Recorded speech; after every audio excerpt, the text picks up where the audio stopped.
স্বাগতম সবাইকে। আমি মাহি।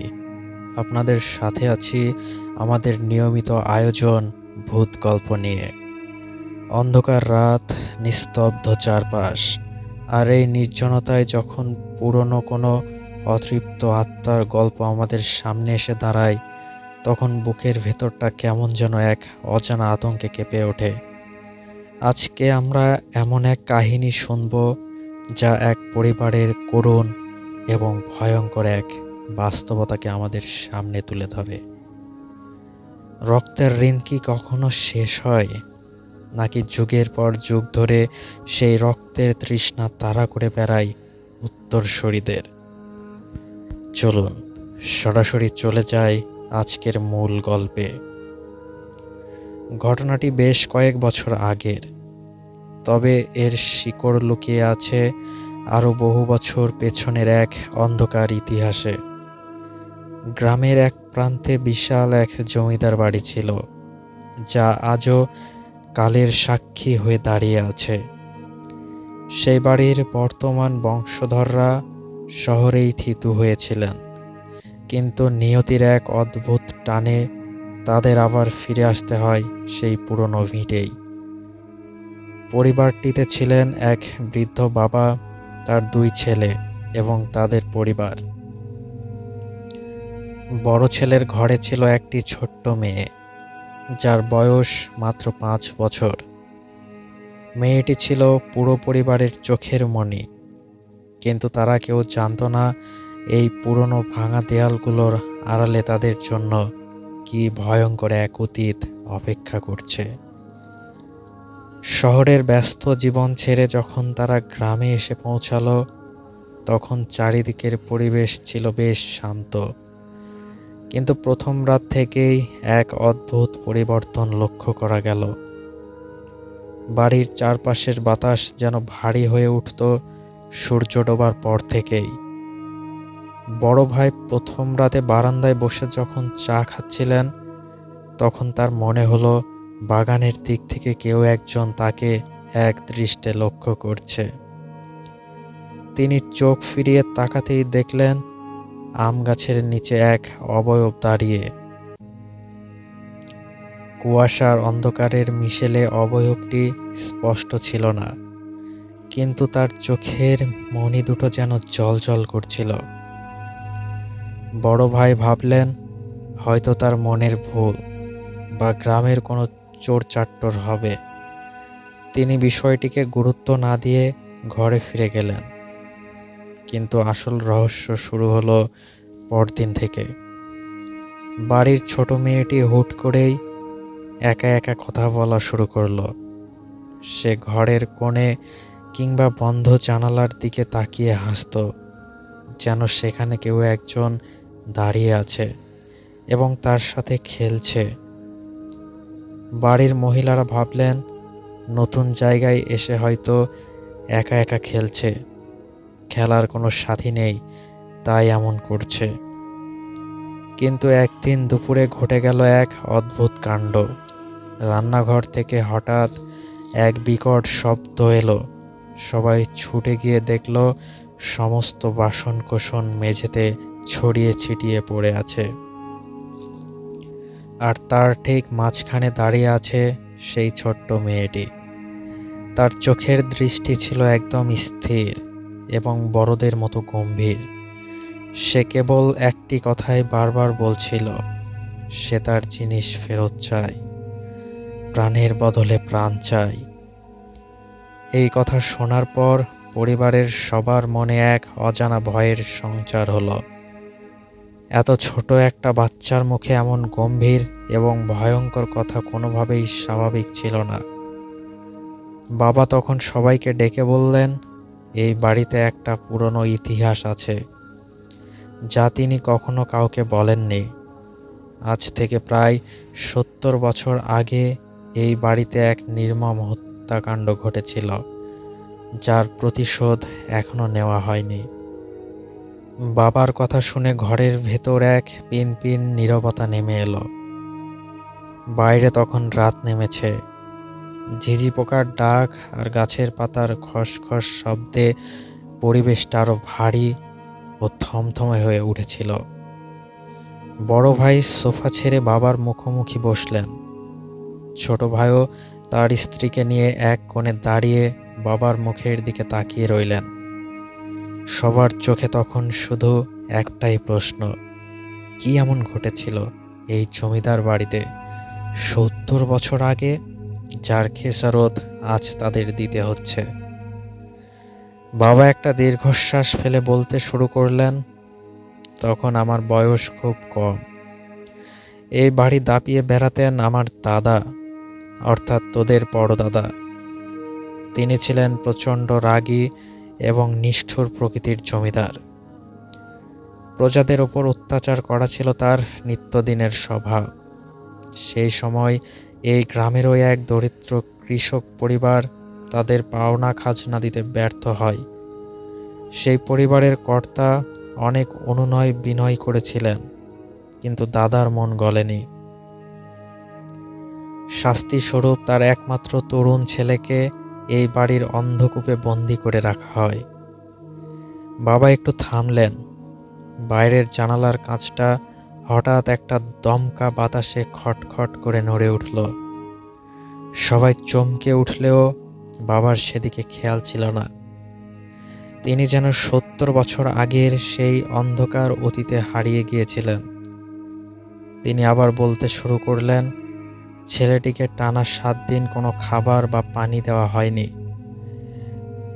পিপাসায় ক্ষুধায় ছটফট করতে করতে সে এই বাড়ির এক অন্ধকার কোণেই শেষ নিঃশ্বাস ত্যাগ করে। তার মৃত্যুর পর তার মা এই বাড়ির সদর দরজায় এসে বুক চাপড়ে কেঁদেছিলেন আর অভিশাপ দিয়েছিলেন, যেভাবে আমার বুক খালি করেছিস সেভাবেই একদিন এই বংশের প্রদীপ নিভে যাবে। প্রাণের বদলে প্রাণ দিতে হবে তোদের। এর কিছুদিন পরই সেই মা নদীতে ঝাঁপ দিয়ে আত্মহত্যা করেন। বাবার কথা শেষ হতেই ছোট ভাইয়ের স্ত্রী ভয়ে কেঁদে উঠলেন। বড় ভাই গম্ভীর গলায় বললেন, কিন্তু বাবা, সেসব তো বহু বছর আগের কথা। আর অপরাধ করেছিলেন আমাদের পরদাদা। তার শাস্তি এই নিষ্পাপ শিশুটি কেন পাবে? বাবা মাথা নিচু করে বললেন, অতৃপ্ত আত্মা কোনো বিচার মানে না রে, তারা শুধু বোঝে প্রতিশোধ। এতদিন এই বাড়ি খালি ছিল, তাই হয়তো কিছু হয়নি, কিন্তু আমরা যখনই এখানে পা রেখেছি তখন থেকেই সেই পুরনো ক্ষোভ আবার জাগ্রত হয়েছে। আর সে টার্গেট করছে আমাদের বাড়ির সবচেয়ে দুর্বল এবং ছোট সদস্যকে। ঠিক সেই মুহূর্তে ওপরের ঘর থেকে একটা বিকট চিৎকারের শব্দ ভেসে এলো। সবাই ধরফর করে উঠে দাঁড়ালো। শব্দটা ছিল বড় ভাইয়ের সেই ৫ বছরের মেয়ের। সবাই সিঁড়ি বেয়ে দ্রুত ওপরে ছুটে গেলেন। ঘরের দরজাটা ভেতর থেকে বন্ধ ছিল। বড় ভাই দরজায় ধাক্কা দিতে দিতে চিৎকার করে এত কিছু বলছিলেন, কিন্তু ভেতর থেকে কোনো সাড়া শব্দ পাওয়া যাচ্ছিল না। শুধু মেয়ের গোঙানির শব্দ আসছিল।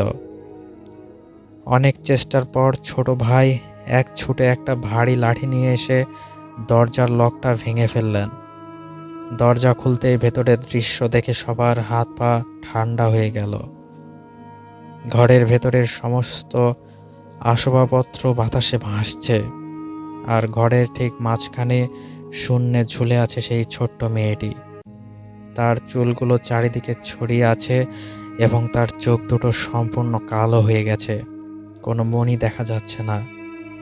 সে একটা অদ্ভুত ভারী এবং খসখসে গলায় হেসে উঠল। সেই হাসি কোনো বাচ্চার হতেই পারে না। সে ঘরের ছাদের দিকে তাকিয়ে বলতে লাগলো, তোদের সময় শেষ, রক্তের ঋণ তোদের দিতেই হবে। শূন্যে ভেসে থাকা মেয়েটির সেই ভয়ঙ্কর রূপ দেখে বড় ভাইয়ের স্ত্রী জ্ঞান হারিয়ে মেঝেতে পড়ে গেলেন। ছোট ভাই দ্রুত তাকে ধরে একপাশে সরিয়ে নিলেন, কিন্তু বড় ভাই এবং বাবার চোখ তখনও আটকে ছিল সেই ছোট্ট মেয়েটির ওপর। ঘরের ভেতরের বাতাস এতটাই ঠান্ডা হয়ে গিয়েছিল যে মুখ দিয়ে কুয়াশার মতো ধোঁয়া বের হচ্ছিল। জানালার পর্দাগুলো তীব্র বাতাসে উঠছিল। অথচ বাইরের গাছপালা ছিল একদম স্থির, শান্ত। বাবা দুই হাত জোর করে সেই অদৃশ্য শক্তির উদ্দেশ্যে কাঁপতে কাঁপতে বললেন, আমাদের ক্ষমা করে দাও। যে অন্যায় ৭০ বছর আগে হয়েছিল তার জন্য আমরা ক্ষমা প্রার্থী। এই নিষ্পাপ শিশুটি তো কোনো অপরাধ করেনি, দয়া করে একে ছেড়ে দাও। মেয়ের শরীর থেকে তখন সেই খসখসে ভারী কণ্ঠস্বর আবার ভেসে এলো। সে অট্টহাসি দিয়ে বলল, ক্ষমা? কার কাছে ক্ষমা চাইছিস?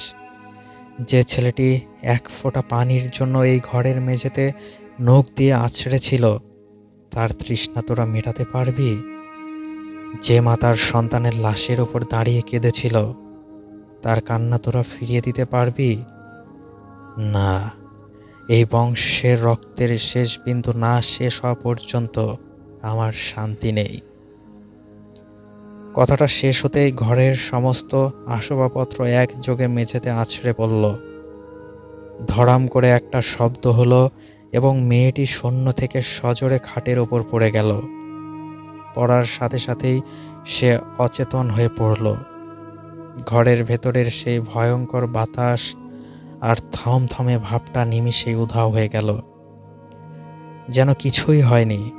বড় ভাই দ্রুত ছুটে গিয়ে মেয়েটিকে বুকে জড়িয়ে ধরলেন। মেয়েটির শরীর তখনও বরফের মতো ঠান্ডা ছিল, আর তার গলায় কালচে রঙের কিছু দাগ স্পষ্ট হয়ে উঠেছিল, যেন কেউ শক্ত হাতে তাকে চেপে ধরেছিল। সেই রাতেই তারা সিদ্ধান্ত নিলেন, এই বাড়িতে আর এক মুহূর্ত থাকা নিরাপদ নয়। তারা সবাই তড়িঘড়ি করে নিজেদের প্রয়োজনীয় কিছু জিনিসপত্র ব্যাগে গুছিয়ে নিলেন। গাড়িটা বারান্দার সামনেই পার্ক করা ছিল। ছোট ভাই গিয়ে গাড়ি স্টার্ট দিলেন। বড় ভাই তার অচেতন মেয়েকে কোলে নিয়ে এবং বাবা ও স্ত্রীকে সাথে নিয়ে গাড়িতে গিয়ে বসলেন। তারা ঠিক করলেন রাতেই শহরের দিকে রওনা হয়ে যাবেন এবং এই অভিশপ্ত গ্রামে আর কোনোদিন ফিরে আসবেন না। গাড়ি যখন জমিদার বাড়ির সদর ফটক পেরিয়ে মেইন রোডের দিকে এগোতে লাগলো, তখন সবার বুকে একটা স্বস্তির নিঃশ্বাস নামল। চারপাশ ঘুটঘুটে অন্ধকার, শুধু গাড়ির হেডলাইটের আলোয় সামনের রাস্তাটা দেখা যাচ্ছিল।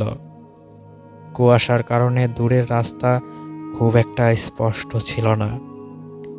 গাড়িটি যখন গ্রামের শেষ সীমানায়, অর্থাৎ সেই পুরনো নদীটির ব্রিজের কাছাকাছি পৌঁছালো, তখন হঠাৎ করেই গাড়ির ইঞ্জিনটা বন্ধ হয়ে গেল। ছোট ভাই বারবার চাবি ঘুরিয়ে গাড়ি স্টার্ট দেওয়ার চেষ্টা করতে লাগলেন, কিন্তু কোনো লাভ হলো না। হেডলাইটের আলোটাও আস্তে আস্তে নিভে যেতে লাগলো। ঠিক তখনই ব্রিজের মাঝখানে কুয়াশার ভেতর থেকে একটা অবয়ব তাদের দিকে হেঁটে আসতে দেখা গেল।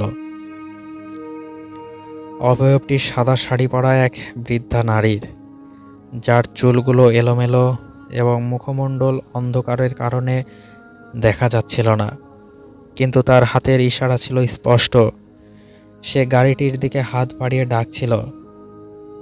আর ঠিক সেই মুহূর্তে পেছনের সিটে বসে থাকা অচেতন মেয়েটি হঠাৎ চোখ মেলে তাকালো।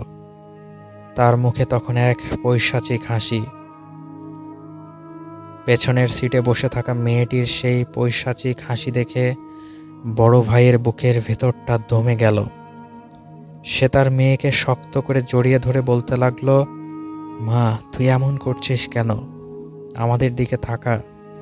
কিন্তু মেয়েটি তার বাবার দিকে না তাকিয়ে সোজা তাকিয়ে রইল গাড়ির সামনের কাঁচের দিকে, যেখানে কুয়াশার ভেতর থেকে সেই বৃদ্ধা অবয়বটি ধীরে ধীরে এগিয়ে আসছিল। গাড়ির ভেতরের তাপমাত্রা আবার দ্রুত কমতে শুরু করলো। ছোট ভাই অনবরত চাবি ঘুরিয়ে গাড়ি স্টার্ট দেওয়ার চেষ্টা করছিলেন। তার কপাল বেয়ে ঘাম ঝরছিল। তিনি চিৎকার করে বললেন, ভাইয়া, গাড়ি তো স্টার্ট হচ্ছে না। স্টিয়ারিং হুইলটাও জ্যাম হয়ে গেছে, এক চুলও নড়ছে না। বাবা পেছনের সিটে বসে কাঁপানো গলায় কেবল আল্লাহর নাম নিতে শুরু করলেন। ঠিক তখনই সেই সাদা শাড়ি পরা অবয়বটি গাড়ির একদম বনেটের সামনে এসে দাঁড়ালো। গাড়ির নেভানো হেডলাইটের আবছা আলোয় এবার তার মুখটা স্পষ্ট দেখা গেল। তার মুখের চামড়া ঝুলে পড়েছে, চোখ দুটো কোটরগত এবং সেখান থেকে রক্ত বর্ণের পানি গড়িয়ে পড়ছে। সে তার শুকনো লম্বা আঙুলগুলো দিয়ে গাড়ির সামনের কাঁচে জোরে একটা আঘাত করলো। ধড়াম করে একটা শব্দ হলো এবং কাঁচটিতে মাকড়াসার জালের মতো ফাটল ধরে গেল। সেই আঘাতের সাথে সাথে গাড়ির পেছনের সিটে বসা ছোট্ট মেয়েটি ছটফট করতে লাগলো। সে তার বাবার বাঁধন আলগা করে জানালার কাঁচটা নিজের হাত দিয়ে জোরে জোরে আঘাত করতে লাগলো। তার ছোট ছোট হাত থেকে রক্ত বের হতে শুরু করলো, কিন্তু তার কোনো হুঁশ ছিল না। সে অবিকল সেই ৭০ বছর আগের মৃত ছেলেটির গলায় চিৎকার করে বলতে লাগলো, আমাকে যেতে দে, মা আমাকে ডাকছে, মায়ের কোল খালি, আমি মায়ের কাছে যাব। বড় ভাই কাঁদতে কাঁদতে মেয়েকে ধরে রাখার আপ্রাণ চেষ্টা করছিলেন, কিন্তু ৫ বছরের একটা মেয়ের শরীরে তখন এত অসীম শক্তি যে সে এক ঝটকায় তার বাবাকে ধাক্কা দিয়ে পেছনের সিটের দরজার লকটা নিজের মুখে কামড়ে খুলে ফেলল। দরজাটা খোলা মাত্রই বাইরের সেই তীব্র ঠান্ডা বাতাস গাড়ির ভেতর আছড়ে পড়ল। মেয়েটি গাড়ি থেকে লাফ দিয়ে নেমে সোজা সে ব্রিজের রেলিংয়ের দিকে দৌড়াতে শুরু করলো। মারে, যেও না বলে বড় ভাইও গাড়ি থেকে নেমে মেয়ের পেছনে পেছনে দৌড়ালেন। ছোট ভাই এবং বাবাও গাড়ি থেকে নেমে তাদের পিছু নিলেন। কুয়াশার কারণে সামনের কিছুই দেখা যাচ্ছিল না, শুধু শোনা যাচ্ছিল মেয়েটির খিলখিল করে হাসির শব্দ আর পায়ের আওয়াজ। তারা যখন ব্রিজের মাঝখানে পৌঁছালেন তখন দেখলেন মেয়েটি ব্রিজের একদম শেষ প্রান্তে রেলিংয়ের ওপর উঠে দাঁড়িয়ে আছে। তার ঠিক পাশেই দাঁড়িয়ে আছে সেই ভয়ঙ্কর বৃদ্ধা নারী, যে তার কুৎসিত হাতটি মেয়েটির মাথায় রাখল। নিচে নদীটির পানি তীব্র বেগে বয়ে যাচ্ছিল, যেন কালো কোনো নাগিন ফুঁসছে। বড় ভাই ২ হাত বাড়িয়ে বললেন, আমার মেয়েকে ফিরিয়ে দাও, আমি আমার জীবন দিয়ে দেব, তাও আমার মাকে ছেড়ে দাও। বৃদ্ধাটি এবার বড় ভাইয়ের দিকে তাকালো। তার ঠোঁটের কোণে এক পৈশাচিক তৃপ্তির হাসি ফুটে উঠল। সে কোনো কথা না বলে কেবল তার মাথাটা নাড়ল, যার অর্থ অনেক দেরি হয়ে গেছে। এরপর সে মেয়েটির হাত ধরে একসাথেই সেই অন্ধকার গভীর নদীর পানিতে ঝাঁপ দিল। নদীর সেই কালো শান্ত পানির বুকে মেয়েটি আর সেই ভয়ঙ্কর অবয়বটি মিলিয়ে যেতেই পুরো চারপাশ এক অদ্ভুত নিস্তব্ধতায় ডুবে গেল। বড় ভাই এক মুহূর্ত চিন্তা না করে ব্রিজের রেলিং টপকে সেই অতল পানির বুকে লাফিয়ে পড়লেন। পেছনে ছোট ভাই ভাইয়া বলে চিৎকার করে উঠলেও ততক্ষণে অনেক দেরি হয়ে গেছে। ছোট ভাই আর বাবা ব্রিজের ওপর দাঁড়িয়ে নিচে টর্চের আলো ফেলার চেষ্টা করছিলেন, কিন্তু ঘন কুয়াশা আর নদীর অন্ধকার পানি যেন সব আলো শুষে নিচ্ছিল। প্রায় 10 মিনিট পর বড় ভাই নদীর পাড়ে একাই ভেসে উঠলেন, কিন্তু তার হাত দুটো ছিল খালি। তিনি পাগলের মতো পানির মধ্যে ডুব দিয়ে দিয়ে খুঁজছিলেন, কিন্তু সেই অতল গহ্বর থেকে তার কলিজার টুকরোকে আর ফিরিয়ে আনা সম্ভব হয়নি। পরদিন সকালে পুলিশ এবং ডুবুরি দল এসে নদী থেকে বড় ভাইয়ের মৃতদেহ উদ্ধার করে। হ্যাঁ, মেয়েকে বাঁচাতে গিয়ে আমার বড় ভাইও সেই নদীর বুকেই শেষ নিঃশ্বাস ত্যাগ করেছিলেন। কিন্তু আশ্চর্যের বিষয় হলো, পুরো নদী ও তার আশেপাশের এলাকা তন্ন তন্ন করে খুঁজেও সেই ৫ বছরের ছোট্ট মেয়েটির কোনো হদিস মেলেনি। সে যেন চিরতরে সেই ৭০ বছর আগের অতৃপ্ত আত্মার সাথে অন্য কোনো এক অন্ধকার জগতে বিলীন হয়ে গেছে। এই ঘটনার পর পুরো পরিবারটি একদম ভেঙে পড়ে। বাবা এই শোক সহ্য করতে না পেরে কয়েকদিনের মাথায় স্ট্রোক করে মারা যান। যে জমিদার বাড়ির অহংকার আর নির্মমতার ইতিহাস ছিল, সেই বংশের প্রদীপ এভাবেই একে একে নিভে গেল। ছোট ভাই তার ভাবিকে নিয়ে সেই গ্রাম, সেই পুরনো জমিদারি ভিটে সব কিছু চিরকালের জন্য ত্যাগ করে শহরে ফিরে আসেন। আজও সেই গ্রামের মানুষরা বলে অমাবস্যার রাতে নাকি সেই ব্রিজের ওপর গেলে এক বৃদ্ধা নারী আর একটা ছোট্ট মেয়ের খিলখিল করে হাসির শব্দ শোনা যায়। তারা নাকি নদীর পানির ওপর হাত ধরাধরি করে হেঁটে বেড়ায়। ৭০ বছর আগের সেই নির্মম অন্যায়ের প্রতিশোধ এভাবেই এক নির্মম ট্র্যাজেডির মাধ্যমে শেষ হলো। রক্তের ঋণ এভাবেই শোধ হলো, যার খেসারত দিতে হলো এক নিষ্পাপ শিশুকে আর তার বাবাকে। তো আজকের গল্প এ পর্যন্তই ছিল। যারা যারা এই পর্যন্ত গল্পটি শুনলেন অবশ্যই কমেন্ট করে জানাবেন যে আজকের গল্পটি কেমন ছিল।